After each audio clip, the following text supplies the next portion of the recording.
Hello, नमस्कार। और आप सभी का फिर एक बार मेरे चैनल कोर्ट से में स्वागत है।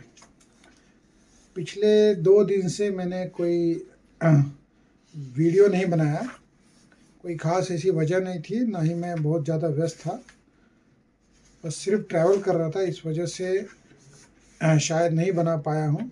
शायद यह क्योंकि मैंने मतलब अगर चाहता तो मैं बना लेता, लेकिन नहीं बनाया। ऐसी कोई ख़ास जबरिया रीज़न नहीं है, बट नहीं बनाया। तो बहरहाल नहीं बनाने के लिए सॉरी। और आगे बढ़ते हैं। आज मैं कुछ आईबीसी लॉस से रिलेटेड जजमेंट्स जो हैं उनके बारे में बात करूंगा। उनका जिस्ट मैं प्रेजेंट करूंगा, जो हाल ही में लगभग 22 अप्रैल के आसपास जो ये जजमेंट्स आए हैं अलग अलग एनसीएलटी बेंच से। और एक जजमेंट है मध्य प्रदेश हाई कोर्ट का, इंटरेस्टिंग जजमेंट है ऑन क्रुएल्टी, उसके बारे में बात करेंगे। तो शुरू करते हैं आईबीसी से।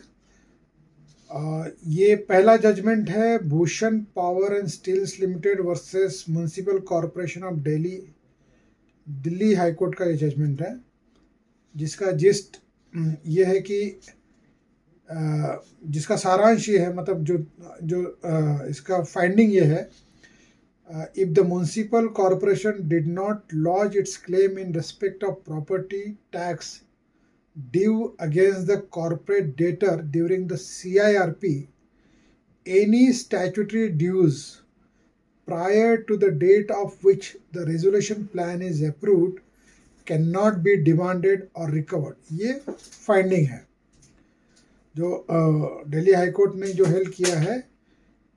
In essence, once a resolution plan is approved by adjudicating authority under section 31(1) of the IBC, all stakeholders, including the central government, any state government or any local authority, are bound by its terms, and any claim or dues, including the statutory dues owed to the governmental agencies which are not a part of the approved resolution plan, are extinguished. Second finding उनकी ये है कि in the present case the MCD did not lodge its claim in respect of the property tax dues against the petitioner, that is Bhushan Power Steel, in respect of the property tax dues against the petitioner during the CIRP. Admittedly, the claim of the MCD is not a part of the approved resolution plan. Consequently, the prima facie any statutory dues owed to the MCD by the petitioner prior to the date on which the resolution plan is approved cannot be demanded and recovered. अब आते हैं हम दूसरे judgement के बारे में, जो Calcutta NCLT bench का है, मोरेटोरियम से जुड़ा हुआ है। Moratorium under section 14 of the IBC shall not prevent recovery of the possession from the unauthorized occupant. ये है Rajshekhar Roy versus Avani projects and infrastructure limited. Meaning thereby court ने कहा है कि जो सेक्शन 14 में जो आईबीसी का मोरेटोरियम जो अगर कोई एनसीएलटी ग्रांट करती है, उसका ये मतलब नहीं कि कोई अनऑथराइज ऑक्यूपेंट है उस किसी स्ट्रक्चर का या किसी प्रॉपर्टी का, उसके अगेंस्ट में recovery of possession of that structure cannot be done. So moratorium जो है वो उसे प्रिवेंट नहीं कर सकता to recover the possession of the property which is unauthorisedly been occupied by the occupant. ये सारांश है। फिर एनसीएलटी अहमदाबाद बेंच का जजमेंट है, without invoking the personal guarantee application under section 94 of the IBC is without any cause and premature.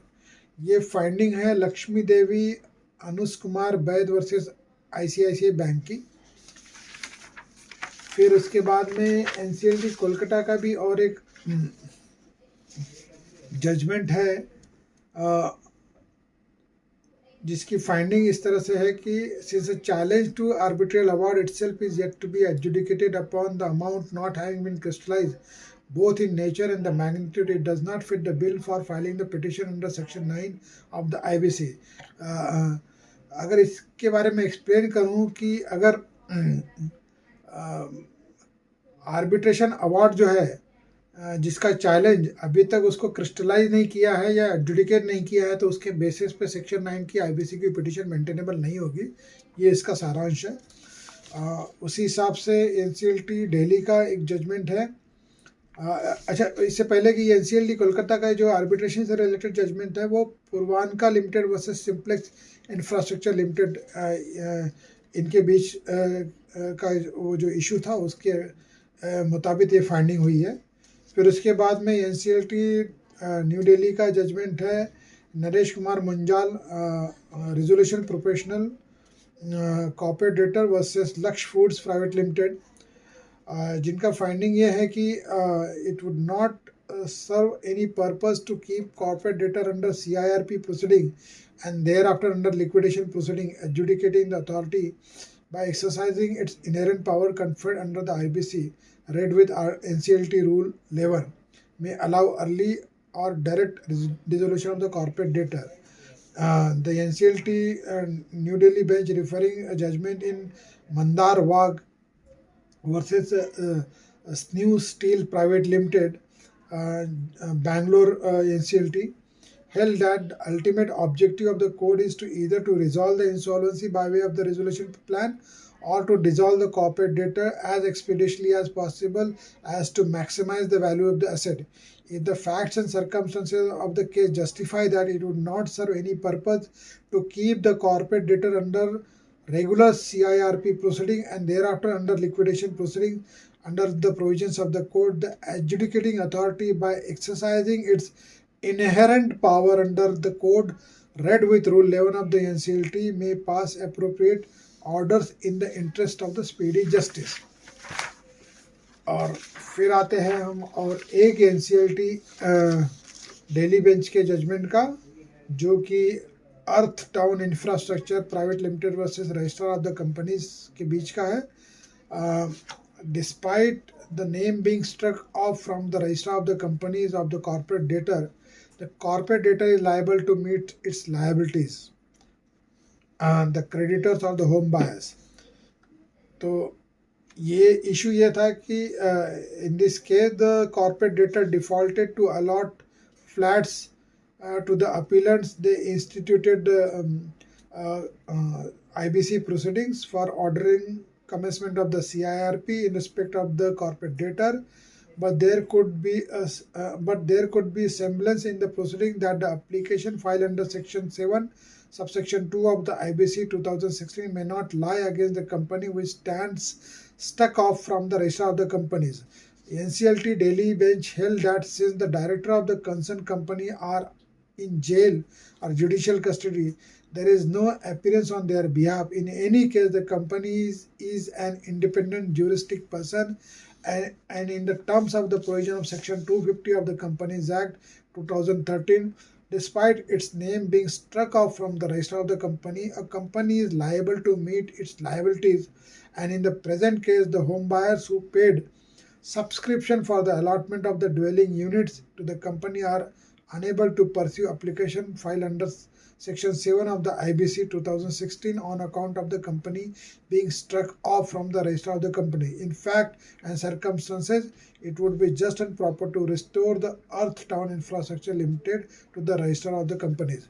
मतलब ये NCLT bench Delhi ने जो कॉर्पोरेट डेटर थे अर्थ टाउन, उनको रीइंस्टेट किया रजिस्टर ऑफ द कंपनी के रजिस्ट्रार में, जो कि ऑलरेडी स्ट्रक डाउन कर दिया था for the reasons which I already mention by reading the concern judgement. Then there is another judgement of the NCLT Ahmedabad. Amount deducted from salary of the employees and was not deposited with the Employees Cooperative Credit Society is covered under section 66 of the IBC is a finding of the NCLT Ahmedabad in the matter of Dr. Vichitra Narayan Pathak, resolution professional of the Golden Tobacco Limited versus Sunil Dandania and another. तो ये हो गया IBC से जुड़ा हुआ मसला। और भी दो रिलेवेंट जजमेंट्स हैं, जो कि एक सुप्रीम कोर्ट का है और दूसरा दिल्ली हाई कोर्ट का है। सुप्रीम कोर्ट का जो है, उन्होंने Sapna Agarwal versus Asian colour coated Ispat limited and others में जो NCLT का जो जजमेंट है उसे अपील करते हुए doctrine of subrogation is an absolute right of the guarantor इस कॉन्सेप्ट को अपहोल्ड किया है। Whether the right of subrogation shall stand extinguished after the approval of the resolution plan under the code or the same will continue to vest with the personal guarantor in terms of the Indian Contract Act 1872. The Supreme Court upholds the decision of the NCLT where it has held that doctrine of the subrogation is an absolute right of the guarantor. However, the issue becomes different if it falls within the domain of the IBC. A resolution plan itself can vary and modify the right of the creditor and the guarantors and provide for the continuation of the personal guarantors which do not need any confirmation from the personal guarantor. And then the next judgment is by the Delhi High Court. Any proceedings for the assessment, reassessment or recomputation initiated in terms of the faceless assessment procedure under section 144B of the Income Tax Act after approval of the resolution plan is contrary to the clean slate theory under the IBC. ये finding है यमटेक developers private limited versus national faceless assessment centre Delhi, ये Delhi high court का judgment है। तो ये सारे मुद्दे या मसले जो भी है, फाइंडिंग्स हैं, जजमेंट है, वो IBC से रिलेटेड है और ये सारे के सारे जजमेंट रिसेंट हैं और रिलेवेंट हैं। अब आते हैं और एक इम्पॉर्टेंट जजमेंट से जो मध्य प्रदेश हाई कोर्ट का है और ये जजमेंट डिलीवर किया है जस्टिस रोहित आर्या और जस्टिस संजीव कलगांवकर उनके बेंच ने, जिसमें मैं फैक्ट्स ऑफ द केस में नहीं जाऊंगा बिकॉज अल्टीमेटली ये फैमिली डोमेस्टिक वायलेंस का इशू था या फैमिली डिस्कॉर्ड का इशू था, जहाँ पे हस्बैंड एंड वाइफ की इश्यूज़ को एलॉबरेटली उसे नरेट किया है। लेकिन जो फाइंडिंग है वाइफ इज़ जो सारांश है वो अगर उनके हिसाब से अगर मैं बात करूं तो मध्य प्रदेश हाई कोर्ट का कहना है कि wife is free to financially support her parent and any objection by the husband amounts to cruelty and therefore the fit case for granting divorce. तो ये peculiar facts and circumstances of the case है, जहाँ पे मैं एक अगर short में अगर इससे बताऊं, यहाँ पे मैं बगैर किसी डिटेल में जाते हुए, इशू ये था कि यहाँ पे जो हस्बैंड था ये इनका अपना एक नेचर बड़ा मतलब बेगैरत, जो कहते हैं ना बेगैरत होना, वो उस हिसाब का था, जो अपनी वाइफ की कमाई को ही पूरा एंजॉय करते थे। उनका अपना कोई इंडिपेंडेंट रिसोर्स या सोर्स ऑफ इनकम डेलिबरेटली नहीं था, क्योंकि वो करना ही नहीं चाहते थे और सारी जो उनकी ऐशो आराम की ज़िंदगी वो गुजार रहे थे वो वाइफ की कमाई पे गुजार रहे थे। हालांकि वाइफ उनको सपोर्ट करते आ रही थी, लेकिन इसके बावजूद भी उनको काफ़ी तरह की जिल्लत सहनी पड़ती थी और वो जिल्लत इतनी ज़्यादा थी कि वो अगर अपने फैमिली को अगर कुछ चीज़ें के लिए एक्सपेंसेस के लिए या अपनी मतलब जो खुद के माँ बाप जो है, उनके सगे माँ बाप भाई बहन के बारे में अगर वो कोई एक्सपेंस या कोई उनको टेक केयर करने के लिए पैसे वगैरह देती थी, तो उस पर काफ़ी जिल्लत उसको सहनी पड़ती थी। इनफैक्ट एक दो बार उनको मतलब फिज़िकली हार्म भी किया है और सीधे तौर पे मनाही थी कि आप अपने परिवार से रिश्ता ना रखो और कोई फाइनेंशियल एक्सपेंसेस ना करो उनके बारे में। तो वो एक ग्राउंड है क्रुएल्टी का, क्योंकि अगर वाइफ अपने फैमिली को, उसके पेरेंट्स को अगर फाइनेंशियली सपोर्ट करना चाहती है तो ये उनका राइट है, और कोई ऑब्जेक्शन अगर कोई पति करता है तो वो क्रुएल्टी है। तो इस लिहाज से ये जजमेंट बहुत ही बेहतरीन है मेरे हिसाब से। अब इसके डिटेल में ना जाते हुए ये समझने की बात है कि अगर वो आपकी वाइफ है और वो कमा रही है और आप भी कमा रहे हो और आप अपने फैमिली को अगर देखभाल करते हो, तो वाइफ को भी अपनी फैमिली, अपने पेरेंट्स का देखभाल करने का पूरा राइट है। और उसके बारे में जो भी उससे बेटर कंट्रीब्यूशन होता है अगर वो करती है तो उसमें आपका कोई उस तरह से ऑब्जेक्शन नहीं होना चाहिए। अगर वो लेजिटमेट है एक, तो उसमें कोई ऑब्जेक्शन नहीं रखना चाहिए, होना भी नहीं चाहिए। ये एक इससे उभर के आता है जो मेरे हिसाब से सही है।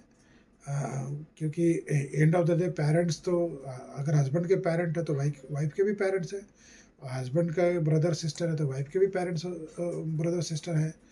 तो जहाँ वो उनके साथ पूरा उसने बचपन बिताया, पढ़ाई लिखाई की, शादी करके आपके पास आई, तो इससे ऐसा थोड़ी है कि वो सब कुछ लेट गो करके आई। उसका भी राइट बनता है उनको टेक केयर करने का, अपनी रिस्पॉन्सिबिलिटी को डिस्चार्ज करने का राइट तो बनता ही है।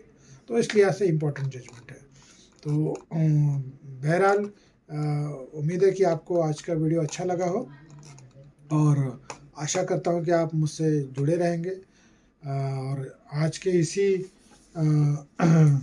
डिस्कशन के साथ जो आईबीसी और ये जो डोमेस्टिक वायलेंस से रिलेटेड मसला था उसके डिस्कशन के साथ मैं ये वीडियो समाप्त करता हूँ।